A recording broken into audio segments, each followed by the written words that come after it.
Hello, kitchen lovers. Welcome back to my channel. If this is your first time here, you are highly welcome. And if you are a returning subscriber, thank you so much for always coming back.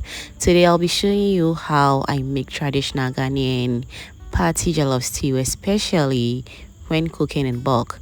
This is a stew base used for every party jollof rice, rich, well fried, deeply flavorful, and very aromatic. So please sit back, relax, and follow me step by step.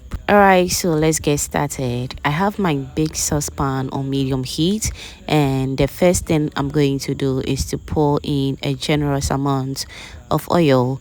When you are cooking party jollof stew, especially in bulk, oil is very important because it carries the flavor and gives the stew that rich party look and taste. Once the oil is heated properly, I'll go in with my blended fresh onions. This is peel onions, fresh blended, trust me. Now I'll stir it gently and allow the onions to fry very well. I'm going to let this fry for about 10 to 15 minutes on medium heat. This step is extremely important. You want the onions to lose their raw taste completely. As it fries, the water content will reduce and the onions will begin to caramelize slowly, just the way you see it on your screens right now. At this point, patience is key. Do not rush and do not increase the heat too much. Just allow it to fry gently until the onions turn very golden or slightly brown. This is what gives the stew that deep traditional party flavor. Now that the onions are looking beautifully fried and golden brown, it's time to add the next base. So I'm going to be blending some fresh pepper and beetroot. This is my beetroot and my fresh pepper. You can also use any amount of pepper and beetroot of your choice.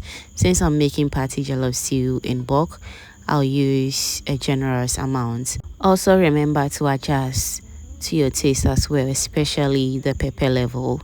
Now I'll carefully pour the blended pepper and beetroot into the fried onions. Stir everything together very nicely, making sure the pepper mixes well with the oil and onions. At this stage, we will allow the pepper and beetroot to cook together with the onions. This is another very important step.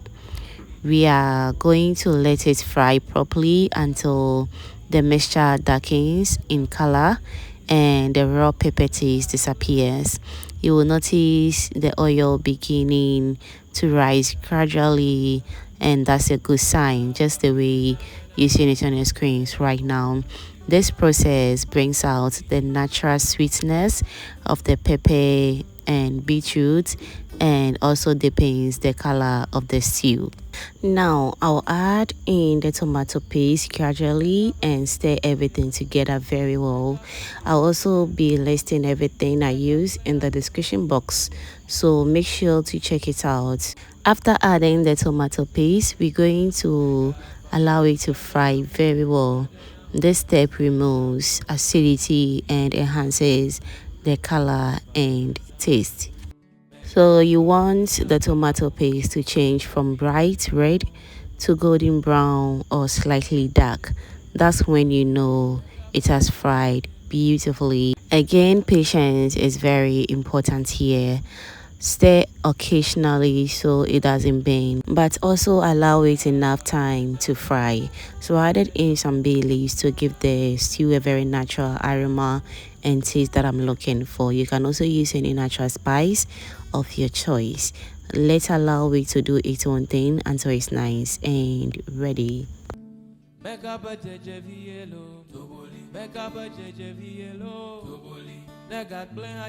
Alright, so now whilst this is frying beautifully, let me take this opportunity to say a very big thank you to all of my returning subscribers and my new foodie members. You guys are absolutely amazing.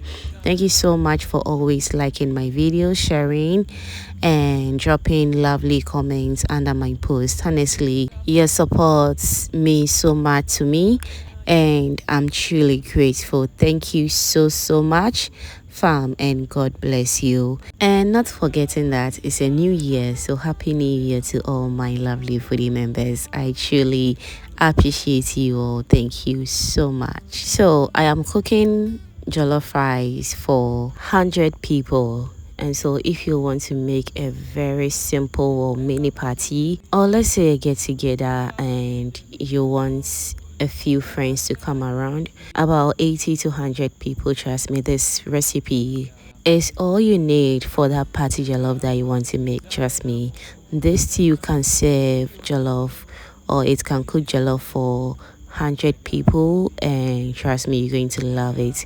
All you have to do is to trust the process. Once the tomato paste has fried beautifully, it's time to add a protein and seasoning. Here I'm adding some mackerel in tomato sauce. You can use any protein of your choice, fish, meat, or chicken, depending on what you prefer. Now I'll go ahead and add some seasoning, which is the aroma shrimp seasoning. Next, I also go in with some aromat stew seasoning powder and also some salt to taste. Kindly adjust everything to your taste. If you have any additional seasoning you like, feel free to add them.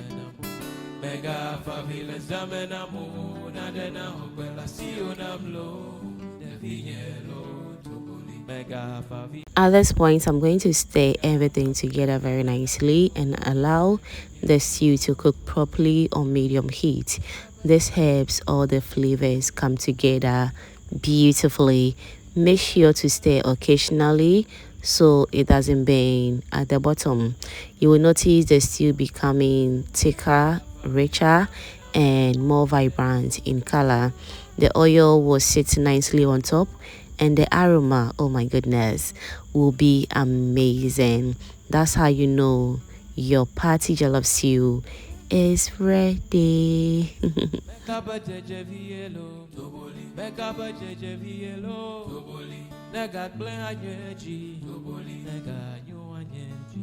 Alright, so it's been about 15 to 20 minutes, and just look at this stew. Very presentable, very palatable, and absolutely beautiful. This is the perfect base for Ghanaian traditional party jollof rice. I really hope you're going to give this recipe a try.